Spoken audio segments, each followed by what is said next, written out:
రాష్ట్ర ముఖ్యమంత్రి అయిన నారా చంద్రబాబు నాయుడు గారు మెడికల్ కాలేజీలు అలాగే వైద్యాన్ని ప్రైవేటు పరం చేసేస్తున్నారు, రాష్ట్ర ప్రజలకు అన్యాయం చేస్తున్నారంటూ నిన్న నర్సీపట్నం వెళ్ళిన జగన్మోహన్ రెడ్డి చేసిన కామెంట్స్, అలాగే జగన్మోహన్ రెడ్డి నర్సీపట్నం పర్యటన వెనకమాల ఉన్న ఆంతర్యం ఏమనుకోవాలంటారు? ఇవాళ అతనికి అవగాహన లేదనే దానికి మొదటిగా ఆలోచించాల్సిన విషయం. ఆయన ఏం చెప్తున్నాడు, ప్రైవేటీకరణ కాదు, కొంతమందితో కలిపి కొంతకాలం మాత్రమే వాళ్ళు దాన్ని నడిపేదానికి, దాన్ని ఏంటంటే మెడికల్ కాలేజీని డెవలప్ చేసేదానికోసం ఏర్పాటు చేసే ప్రోగ్రాం అయితే దాన్ని పట్టుకొని దీనివల్ల అన్యాయం జరుగుతుంది, పేద ప్రజలకి అన్యాయం జరుగుతుందని ఒక ప్రచారం తీసుకొచ్చినటువంటి గొప్ప నేత అయిన. ఏంటంటే మనం చూసాము నిన్న సాక్షి పేపర్లోనే ఈ నర్సీపట్నం మెడికల్ కాలేజీ మొత్తం తయారైపోయినట్టుగా ఫోటో వేసి చూపించాడు. మేము అసలు ఆశ్చర్యపోయాం, తయారైపోయిన దాన్ని ఈయనేంటి ఇంకా దాన్ని ఏదో బాగు చేయాలంటాడు అని చెప్పి మేము అనుకున్నాం. కానీ ఇవాళ పేపర్లో చూస్తే రేపు మొత్తం కనుక తయారైతే కనుక నమూనా అలా ఉంటుందని చెప్పి ఇవాళ పేపర్లో చూపిస్తున్నాడు. అంటే ప్రజల్ని ఏ రకంగా మోసం చేయాలని అబద్ధాలు చెప్పి నమ్మించి, ఇప్పుడు మామూలు అబద్ధం చెప్పడం వేరు, ఆ అబద్ధాన్ని నమ్మించడం వేరు. అలా నమ్మించేటువంటి ఈ సాక్షి పేపర్ ద్వారా ప్రజలందరినీ మోసం చేస్తున్నటువంటి ఈ యొక్క సాక్షి పేపర్ అందరూ కూడా జాగ్రత్తగా ఉండాల్సిన బాధ్యత ఉంది. ప్రజలు ఇవాళ ఎంతసేపు ఏమనుకుంటున్నారంటే అతను పాపం మంచి చేయబోతున్నాడు కానీ కూటమి ప్రభుత్వం అడ్డుపడుతుంది అనే భావాన్ని తీసుకురావడం కోసం అతను చేసేటువంటి మొదటి ప్రయత్నం. కాబట్టి ప్రజలందరూ కూడా ఎప్పుడు జాగ్రత్తగా ఉండాలి. ఇతను చాలా భయంకరమైన వ్యక్తి. ఆ మాట నేను చెప్పలేదు, రాజశేఖర రెడ్డి గారే చెప్పాడు. కాబట్టి మనం అందరం కూడా జాగ్రత్తగా ఉండాలి. నర్సీపట్నం అనేది పెద్ద ఇది, ఎందుకంటే ఆయన ఒక నెల అయింది మళ్ళీ బయటకు వచ్చి, మళ్ళీ ఈ నెలలో ఏదో ప్రోగ్రాం చేయాలి కాబట్టి దీన్ని తీసుకొని ఈ ప్రోగ్రాన్ని దాన్ని హైలైట్ చేసి ఇది చేశారు. ఇక్కడ పోలీస్ వ్యవస్థ చాలా జాగ్రత్తగా ఉండటం వల్ల ఎటువంటి మరి అరాచకాలు జరగకుండా చేసినటువంటి పోలీసు వారు చాలా జాగ్రత్తగా ఎలక్ట్గా ఉండటం వల్ల, చాలా జాగ్రత్తగా తీసుకుంటం వల్లే ఎటువంటి అరాచకమెంట్ చేయాలి. కానీ చాలా ప్రయత్నం చేశారు వాళ్ళు, ఏదో ఒకటి చేయాలి, కొంతమందిని దీన్ని బలి చేయాలనేటువంటి భావంతోనే ఈ యొక్క ప్రోగ్రాంని ఏర్పాటు చేయడం జరిగిందని చెప్పేసి తెలియజేస్తున్నాం. ఇలాంటి పిచ్చి ఆలోచనలు పెట్టుకోవడం వల్ల ఆయనకి ఏం లాభం ఉండదు, దీనివల్ల నష్టం జరుగుతుంది తప్ప లాభం రాదు. ఎందుకంటే అతనికి అవగాహన లేనటువంటి ఒక మాజీ ముఖ్యమంత్రి, అతనికి కేవలము అతని కక్ష పూరితమైనటువంటి రాజకీయం చేయడం తప్ప అతనికి పరిపాలన విధానము, ఈ పరిపాలన దీక్షణ ఎలా ఉండాలి, ఎలా చేయాలనేటువంటిది అతని వల్ల కాని పని అని చెప్పేసి గత 5 సంవత్సరాలు చూసాం. ఇప్పుడు మళ్ళీ దాన్ని ఏదో రకంగా బాగా ఉన్నదాన్ని కూడా చెడగొట్టడానికి ప్రయత్నం చేస్తున్నటువంటి నీచమైనటువంటి మనస్తత్వం. ఎందుకంటే ప్రతిపక్షంలో ఉంటే మనం ఏం చేయాలంటే ఏదన్నా మంచి కార్యక్రమం జరుగుతున్నప్పుడు దాన్ని సపోర్ట్ చేయాల్సింది పోయి, అసలు మంచి కార్యం ఎలా అవుతుంది? వైద్య కళాశాలను పీపీపీ మోడల్లోకి తీసుకెళ్తే కనుక ప్రైవేట్ పరం అయిపోయినట్టే కదా.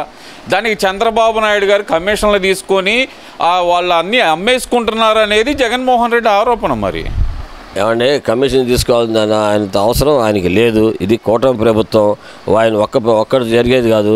ఒక పక్కన జనసేన ఉన్నది, ఒక పక్క బీజేపీ పార్టీ ఉంది.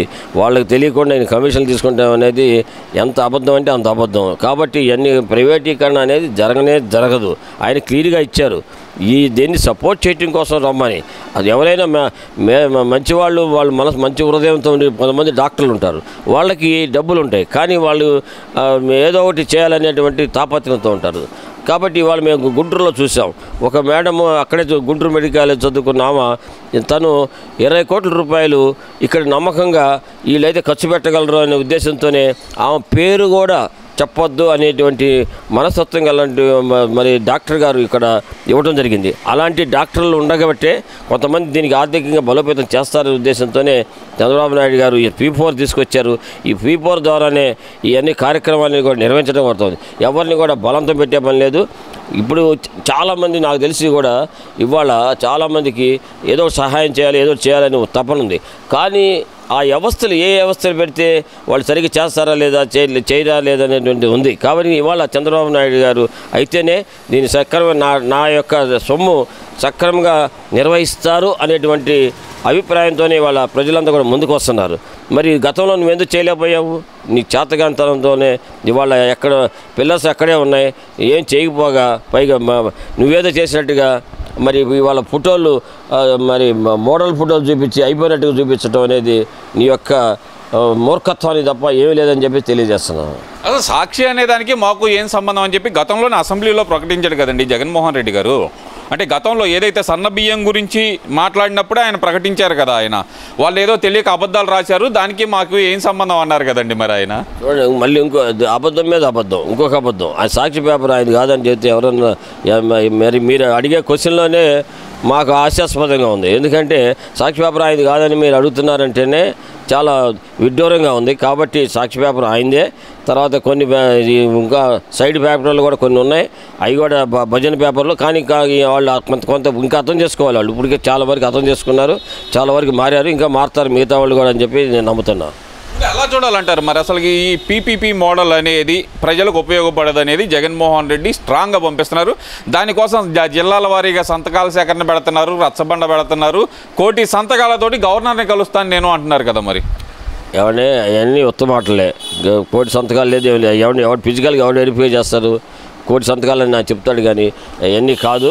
ప్రజల్ని మోసం చేయడం కోసమే ఇవన్నీ కూడా, ఈ ప్రకటనలన్నీ కూడా. ఎందుకంటే రాబోయే కాలంలో రేపు చంద్రబాబు నాయుడు గారికి మంచి పేరు వస్తుంది.